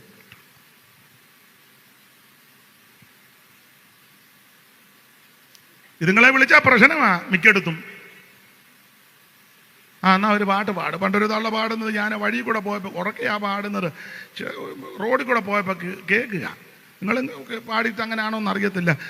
ഉറക്കെ അങ്ങ് പാടുന്നവന് കേൾക്കാം. തലയ്ക്ക് ഇത് ബോധമൊന്നുമില്ലെന്ന് പാടുക. ആമയെ പോൽ നമ്മെ, അമ്മയെന്നുള്ളതാ വയ്യ. ആമയെ പോലാണോ നിന്നെ ഓമനിച്ചേ? വേറെ ഒത്തിരി ഉണ്ട്. എല്ലാം പറഞ്ഞാൽ വലിയ അസ്വസ്ഥത ഉണ്ടാകും. ആ ചരിഞ്ഞ് കിടന്നുള്ള പാട്ടും. ഒരു കാര്യം ദൈവമക്കളോട് പറയാം, ഭക്ഷണമില്ലെങ്കിലും വസ്ത്രമില്ലെങ്കിലും ജീവിതത്തിൽ പ്രാരാബ്ദവും ബുദ്ധിമുട്ടുമുണ്ടെങ്കിലും എന്നെ കേൾക്കുന്ന ദൈവമക്കളോടും സകല ദൈവജനത്തോടും പറയാ, നിന്റെ കുടുംബാരാധന മുടങ്ങരുത്. രാവിലെ വൈകിട്ടുമുള്ള പ്രാർത്ഥനയ്ക്ക് ഭംഗമുണ്ടാകരുത്. അവൻ ഭർത്താവ് വീട്ടിലില്ലെങ്കിലും പിള്ളേരില്ലെങ്കിലും ഉള്ളവർ സന്ധ്യയാകുമ്പോൾ പാട്ടുപാടി ആത്മാവിൽ ബലപ്പെടണം. പ്രശ്നം വന്നപ്പോഴല്ല ദാനിയേൽ പ്രാർത്ഥിച്ചത്, ചെയ്തു വരുന്ന പതിവുണ്ടായിരുന്നെന്ന്. ദൈവത്തിന്റെ മഹത്വം. അപ്പോൾ ഓടിപ്പോയപ്പോഴും ദാവീദ് പാടി ദൈവത്തെ മഹത്വപ്പെടുത്തി. 3, 4 അങ്ങനെ ഓടിയപ്പോൾ പാടിയ സങ്കീർത്തനങ്ങളാ. ഇങ്ങനെ പോയപ്പോൾ ആ സങ്കീർത്തനം പാടിയപ്പോൾ 2-ാം സങ്കീർത്തനവും ദൈവത്തിന്റെ ദാസനാകുന്ന ദാവീദ് എഴുതിയതാ. അതിന് തെളിവ് 2-ാം സങ്കീർത്തനത്തിൽ ഇല്ലെങ്കിലും ആദിമസഭയ്ക്ക് പീഡയുണ്ടായി. പീഡയുണ്ടാകാൻ കാരണം സുന്ദരം എന്ന ദേവാലയ ഗോപുരത്തിലിരുന്ന മുടന്തൻ സൗഖ്യമായി. പത്രോസ് യോഹന്നാൻ പ്രാർത്ഥിക്കാൻ ചെന്നപ്പോൾ വല്ലതും കിട്ടുമെന്ന് കരുതി ഭിക്ഷ ചോദിച്ചു. അവര് പറഞ്ഞു, വെള്ളിയും പൊന്നും ഞങ്ങളുടെ കൈവശമില്ല, യേശുവിന്റെ നാമത്തിൽ നടക്ക എന്ന് പറഞ്ഞാൽ, സഹോദര, വെള്ളിയും പൊന്നും ഞങ്ങളുടെ കൈവശമില്ല, ഒരു തരി പോലുമില്ല, ഒരു മോതിരം പോലും ഉണ്ടെങ്കിൽ പിന്നെ പറയല്ലേ, അയ്യോ ഇത് വെഡിങ്ങിന്റെയാ പറയല്ലേ. ഓ എന്നാ ഒന്നും ഇല്ലെന്ന്, തരി പോലുമില്ല.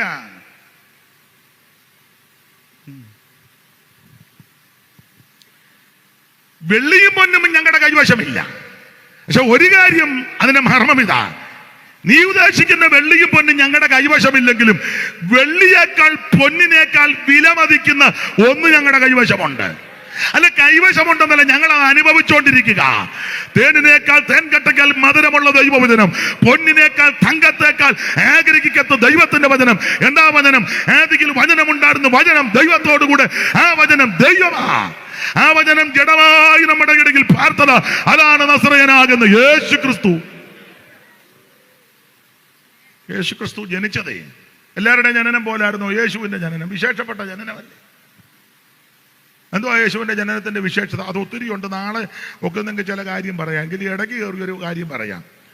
ഞാനും നിങ്ങളും ജനിച്ചത്, യേശു ജനിച്ചത് അല്ല. ഇവിടെ വന്ന മഹാന്മാരും ഉന്നതന്മാരും സമുദായ നേതാക്കന്മാരും രാഷ്ട്രീയ പ്രമുഖന്മാരും പണ്ഡിതന്മാരും മതനേതാക്കന്മാരും ദൈവം കളിച്ചു വന്ന പുള്ളിക്കാരും ഇപ്പം ദൈവം കളിച്ചുകൊണ്ടിരിക്കുന്ന പുള്ളിക്കാരും, പെണ്ണുങ്ങളെല്ലാം അങ്ങ് ദൈവം കളിക്കുക, ചുമ്മാ ദാരിയും ചുറ്റി ദൈവം കളിച്ച് നടക്കുക ആണെന്ന്. ഇഷ്ടം പോലെ കാശുമുണ്ട്. ഇവരുടെ എല്ലാം ജനനം പോലല്ല യേശുവിന്റെ ജനനം. എന്താ യേശു ക്രിസ്തുവിന്റെ ജനനത്തിന്റെ വിശേഷത? 2 കാര്യം പറഞ്ഞു വിട്ടേക്കാൻ. 2 കാര്യം. ഒന്ന്, ഈ ജനനത്തെ പറ്റി ദൈവം നേരിട്ട് ദൂതനെ അയക്കുക. മറിയയുടെ അടുക്കലും യോസേപ്പിന്റെ അടുക്കലും ദൂതൻ എന്നാ പറഞ്ഞത്. കൃപ ലഭിച്ചവളെ നിനക്ക് വന്ദനം. ഒരു ദൂതൻ ഇങ്ങോട്ട് വന്ന് പറയുക. ഇങ്ങനെ ആരുടെ ജനനം നടന്നു? സ്വർഗത്തിൽ നിന്ന് ദൂതനെ വിട്ട് ആരാ പറഞ്ഞേ? ആരും പറഞ്ഞിട്ടില്ല. ദൂതൻ വന്ന് പറഞ്ഞു. മാത്രമാണോ?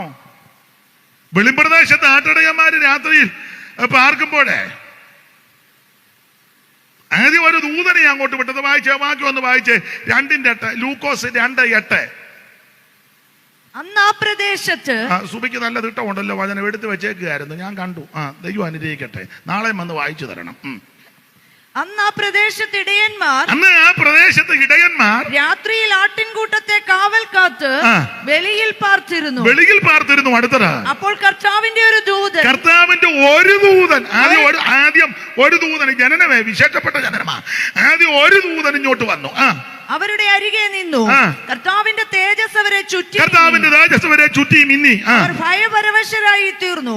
ദൂതൻ അവരോട്, അപ്പം ബഹുവചനമല്ല, ഏകവചനമാ. ഒരു ദൂതൻ അവരോട്, ദൂതന്മാരെന്നല്ല, ദൂതനാ, ഏകവചനം. അപ്പോൾ ഈ ദൂതൻ വന്ന് പറയുകയാ, പിന്നെ സർവജനത്തിനും ഉണ്ടാകുവാനുള്ള ഒരു മഹാസന്തോഷം ഞാൻ നിന്നോട് സുവിശേഷിക്കുക. അപ്പൊ ശ്രദ്ധിക്കുക, ഈ ജനനത്തിന്റെ വിശേഷത, ജനിച്ച കാര്യം പറയാൻ ദൈവം ഒരു ദൂതനെ അങ്ങോട്ട് അയച്ചു. ഇവിടെ വന്ന് ജനിച്ച ആരുടെ കാര്യമാ ദൂതൻ വന്ന് പറഞ്ഞേ? ഇന്നൊരു ജനിച്ചു, ദൂതൻ വന്ന് പറഞ്ഞതാ. പിന്നെ യേശുവിന്റെ ജനനം മഹത്വമുള്ള ജനനമാണ്. മാത്രമാണോ? എല്ലാ വാക്യവും എടുപ്പിക്കുന്നില്ല. ആ 11 മുതൽ വായിച്ചേ. 11. കർത്താവായ ക്രിസ്തു എന്ന രക്ഷിതാവ് ഇന്ന് ദാവീദിന്റെ പട്ടണത്തിൽ നിങ്ങൾക്കായി ജനിച്ചിരിക്കുന്നു. നിങ്ങൾക്കടയാളമോ? ശീലകൾ ചുറ്റി പശുത്തൊട്ടിയിൽ കിടക്കുന്ന ഒരു ശിശുവിനെ നിങ്ങൾ കാണുമെന്ന് പറഞ്ഞു. പെട്ടെന്ന് സ്വർഗീയ സൈന്യത്തിന്റെ ഒരു സംഘം ആ ജനനത്തിന്റെ വിശേഷത. പെട്ടെന്ന് നോക്കുമ്പോൾ ദൂത സൈന്യം എന്നങ്ങോട്ട് നിരന്നു. എന്റെ ഭാഷയെ പറയുക കേട്ടോ. ഹാർമോണിയം കാണാൻ സാധ്യത കാണും, നാഗസ്വരമോ, ഇതെല്ലാം വാദ്യോപകരണങ്ങളെല്ലാം കാണും. അല്ലാതെ ഒരു തമ്പേർ മാത്രമല്ല. നിങ്ങളേലും അല്ലേലിയ പറയുമെന്ന് ഓർത്ത് അത് നിങ്ങൾ എല്ലാം കണക്കാ, നിങ്ങൾക്കും ഗുണം വരട്ടെന്ന് ഓർത്തപ്പം ഞാൻ പറഞ്ഞ ആരും കേൾക്കരുതെന്ന് ഓർത്ത് പറഞ്ഞതാ. എന്നാലും പറഞ്ഞല്ലോ, ദൈവം അനുഗ്രഹിക്കട്ടെ. അപ്പോൾ ഈ യേശുവിന്റെ തിരുപ്പിറവിയുടെ മഹത്വം ഒന്ന്, ഒരു ദൂതൻ ഇങ്ങോട്ട് വന്ന് പറഞ്ഞു ജനിക്കാൻ പോവുകയാണ്. ഇങ്ങനെ ആരുടെ ജനനത്തെ പറ്റി പറഞ്ഞു? ഏതോ ഒരു മതപണ്ഡിതന്റെയോ മതനേതാവിന്റെയോ സമുദായ നേതാവിന്റെയോ രാഷ്ട്രീയക്കാരന്റെയോ ഉന്നതന്മാരുടെയോ ആരുടെയെല്ലാം ജനനം സ്വർഗത്തിൽ നിന്ന് ദൂതം വന്ന് പറഞ്ഞു. മാത്രമാണോ ആ തിരുപ്പിറവി അങ്ങോട്ട് കഴിഞ്ഞപ്പം നമ്മുടെ കർത്താവ് ഇങ്ങനെ ശിശു ദൈവത്തിന്റെ മകത്തെ ശീലകൾ ചുറ്റി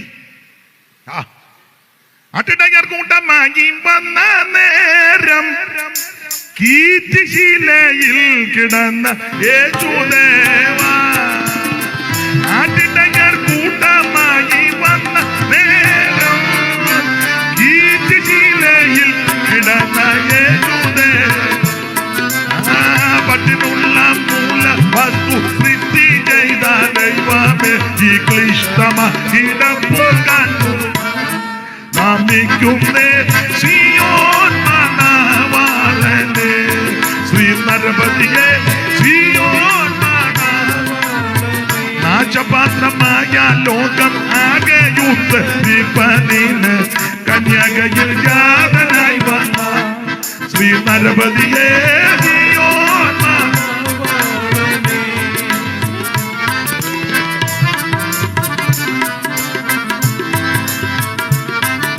കരമുയർത്തി ദൈവത്തെ മഹത്വപ്പെടുത്താം. അപ്പോൾ യേശു ക്രിസ്തുവിന്റെ തിരുജനനത്തിന്റെ മഹത്വം എല്ലാവരുടെയും ജനനം പോലല്ല. ക്രിസ്തുവേശുവിന്റെ തിരുപ്പിറവി, ആ തിരുജനനം നടന്നപ്പോൾ സ്വർഗത്തിൽ നിന്നൊരു ദൂതൻ ഇങ്ങോട്ട് വന്ന് പറയാ ശിശു ജനിച്ചെന്ന്. നമ്മള് ജനിച്ചത് ആരാ പറഞ്ഞേ? നേഴ്സ് പറഞ്ഞു കാണും. ഇവിടുന്ന് അങ്ങോട്ട് ആണാന്നോ പെണ്ണാണോ എന്ന്. ഉടനെ അവിടുന്ന് പെണ്ണ ആണ്. പിന്നെ നമ്മൾ അങ്ങോട്ടും ഇങ്ങോട്ടും ഒക്കെ വിളിച്ചു പറഞ്ഞു. ഇപ്പൊ പിന്നെ മൊബൈലിൽ കൂടെ ഒക്കെ അറിയിക്കുന്നുണ്ട്. അത് ഈ സംവിധാനം ഒന്നുമില്ലെന്ന്. നമ്മൾ ജനിച്ചത് ആദ്യം കുറച്ച് പേരെ അറിഞ്ഞുള്ളൂ. പക്ഷേ ആ ജനിച്ചത് ദൂതനൊന്നുമല്ല പറഞ്ഞത്. യേശുവിന്റെ തിരുജനനം ദൂതനാവെന്ന് പറഞ്ഞത്. എന്ന് പറഞ്ഞാൽ ദൈവം ദൂതനെ വിട്ടെന്ന്. അതാ ജനനത്തിന്റെ മഹത്വം. മാത്രമാണോ ജനനം അങ്ങോട്ട് കഴിഞ്ഞപ്പോഴത്തെ മുഴുവൻ ദൂതന്മാർ വന്നങ്ങോട്ട് നിരക്കാൻ തുടങ്ങി. വായിച്ചേ സൈന്യത്തിന്റെ ഒരു സംഘം. അല്ലാതെ അല്പം കൂടെ കയറ്റി വായിച്ചോ, 2 പദവും കൂടെ മുകളിലോട്ട് കയറ്റി. നിങ്ങൾക്കടയാളമോ ശീലകൾ ചുറ്റി പശുത്തൊട്ടിയിൽ കിടക്കുന്ന ഒരു ശിശുവിനെ നിങ്ങൾ കാണും. പിന്നെ പെട്ടെന്ന് ഈ ജനനത്തിന്റെ മഹത്വം പെട്ടെന്ന് സ്വർഗീയ സൈന്യത്തിന്റെ ഒരു സംഘം ദൂതനോട് ചേർന്ന് ദൈവത്തെ സ്വർഗീയ സൈന്യമാ കേട്ടോ. അയ്യോ, സ്വർഗീയ സൈന്യത്തിന്റെ ഒരു സംഘം, ഒരു വലിയ സംഘം. എന്റെ അഭിപ്രായം അങ്ങനെ കോടിക്കണക്കിന് ദൂതന്മാര്. ദൈവത്തിന്റെ രഥങ്ങൾ 1000 കോടിയാ. കാരണം ഈ കിടക്കുന്ന ശിശു അവൻ വെറുമൊരു ശിശുവല്ല, അഖിലാണ്ടങ്ങളുടെ ഉടയവനാ. വചനം ജഡമായി വന്നവനാ. ഈ സർവത്തെ സൃഷ്ടിച്ചവനായി പിറന്നു കിടക്കുന്നത്. ഉളവായതൊന്നും അവനെ കൂടാതെ ഉളവായതല്ല. സകലതും അവൻ ഉളവാക്കി, അവനായിട്ട് ഉളവാക്കി. ഇന്ന് രാത്രി അവിടുന്ന് നമ്മുടെ നടുവിലുണ്ട്. Praise the Lord. അവൻ ധന്യനാകുന്ന ഏകാധിപതിയും താൻ മാത്രം അമർത്യതയുള്ളവനാ. ഇന്ന് രാത്രി അവിടുന്ന് നമ്മുടെ നടുവിലുണ്ടെന്ന്. ഇത് പറഞ്ഞിട്ട് ഒരനക്കമില്ലല്ലോ. പറക്കുവോ പറക്കാതിരിക്കുവോ, കിടക്കുവോ കിടക്കാതിരിക്കുവോ. പെട്ടെന്ന് യോഗം നിർത്തി ഞങ്ങൾക്ക് പോയി 2 ഉണക്ക ചപ്പാത്തി അടിച്ചു മലന്ന് കിടക്കണ്ട. യേശുവിന്റെ തിരുജനനത്തെ പറ്റിയായി പറയുന്നേ. ദൈവത്തിന് മഹത്വം. എന്താ ഇവിടുത്തെ തിരുജനനം? എല്ലാവരുടെയും ജനനം പോലെ അല്ല. അഖിലാണ്ടങ്ങളുടെ ഉടയവൻ, സർവത്തെ ഒറ്റ വാക്കുകൊണ്ട് ചമച്ചവൻ, സകലത്തെ ഉളവാക്കിയവൻ ഇന്ന് രാത്രി നമ്മുടെ നടുവിലുണ്ട്. ദൈവത്തിന്റെ രഥങ്ങൾ 1000 കോടിയാ. ഒരു ദൂതനെ ആദ്യം ഇങ്ങോട്ട് വിട്ടു. തിരുപ്പിറവി പറഞ്ഞു. അല്പം കഴിഞ്ഞപ്പോ പെട്ടെന്ന് ആകാശമണ്ഡലം മുഴുവൻ ദൂതന്മാരാ. സകല വാദ്യ ഉപകരണങ്ങളും കൊണ്ട് പാട്ട. അങ്ങനെ വായിച്ചേ അത്യുന്നതങ്ങളിൽ അല്ല, അല്പം കൂടെ കയറ്റി വായിച്ചു. പെട്ടെന്ന് സ്വർഗീയ സൈന്യത്തിന്റെ ഒരു സംഘം ദൂതനോട് ചേർന്ന് ദൈവത്തെ പുകഴ്ത്തി. പിന്നെ അത്യുന്നതങ്ങളിൽ ദൈവത്തിന് മഹത്വം. പിന്നെ ഭൂമിയിൽ ദൈവപ്രസാദമുള്ള മനുഷ്യർക്ക്. എനിക്ക് തോന്നുന്നത് കുറേയേറെ നേരം നല്ല പാട്ടും ആരാധനയാ, സ്തുതിയെ.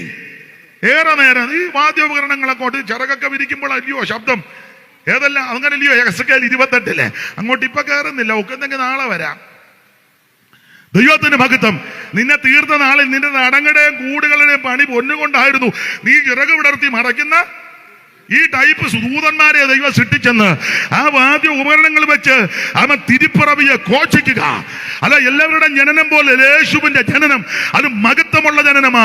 മാനവരാശിയുടെ പാപത്തിന് പരിഹാരം വരുത്തുവാൻ, അവൻ സർവ്വജനത്തിനും രക്ഷ വരുവാൻ, സർവ്വജനത്തെ വീണ്ടെടുക്കുവാൻ, മനുഷ്യന്റെ പാപത്തിന് പരിഹാരം വരുത്തുവാൻ, നിന്നെ രക്ഷിക്കുവാൻ നമുക്കൊരു രക്ഷിതാവ് ഇന്ന് രാത്രി ഇവിടെ പിറന്നിട്ടുണ്ട്. യേശു നിന്നെ രക്ഷിക്കും, യേശു നിന്നെ വിടുവിക്കും, യേശു നിനക്ക് സമാധാനം തരും, യേശു നിന്നെ സൗഖ്യമാക്കും. ഇന്ന് രാത്രിയിൽ അവിടുത്തെ തൃപ്പാദത്തിൽ സമർപ്പിക്ക്. നിനക്കും നിന്റെ കുടുംബത്തിനും രക്ഷയാ.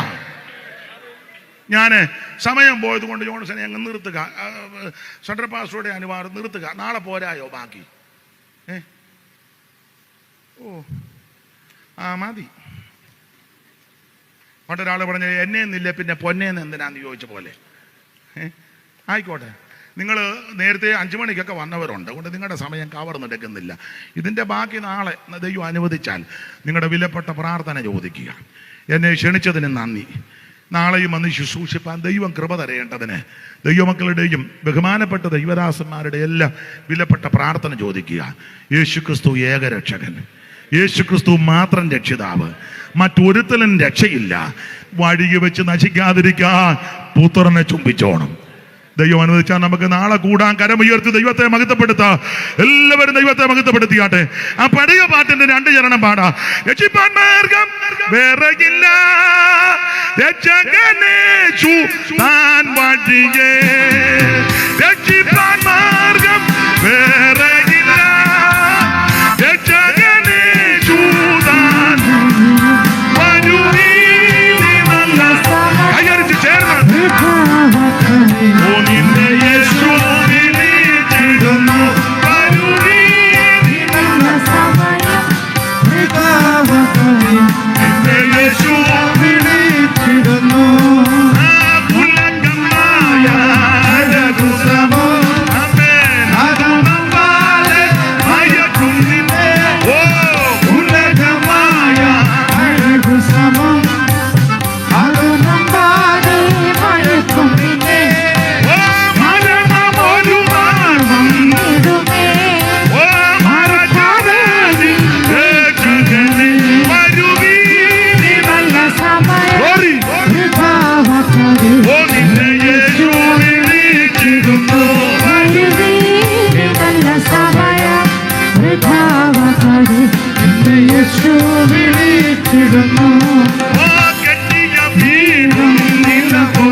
തീരാത്ത പാവം വ്യാധിയും മറതയല്ലാത്ത